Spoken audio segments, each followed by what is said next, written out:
পুরী পৌঁছেই চলে গেলাম সমুদ্রের সামনে। অবশ্যই যার জন্য আসা সমুদ্র এবং জগন্নাথ দর্শন, তো সমুদ্র দিয়েই শুরু হলো দিনটা। তারপর আমরা হোটেলে এন্টার করলাম। এই যে আমাদের হোটেল। তো হোটেলের সমস্ত ডিটেলস তোমরা জানতে চাইলে অবশ্যই কমেন্ট করো, আমি দিয়ে দেবো। নামটা হলো জগন্নাথ হোটেল, ভীষণ সুন্দর। এই যে ছোট্ট একটা জগন্নাথ মন্দিরও রয়েছে।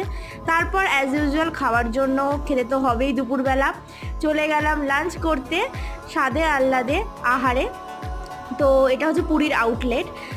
খাবার যেটা আমরা বাঙালি, একদম বাঙালি খাবার নিয়ে নিয়েছি। দুপুরবেলা ভাত, একটা থালি, চিকেন, ফিশ সব কিছু নিয়ে নিয়েছি এখানে।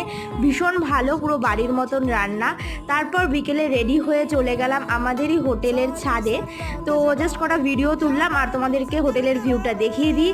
সন্ধেবেলা কোথাও সেরকম যাওয়ার নেই, যেহেতু আজই এসেছি, তাই সমুদ্রের পাড়ে চলে গেলাম। নেক্সট ভিডিওতে আমি তোমাদের সাথে আরও অনেক কিছু শেয়ার করব।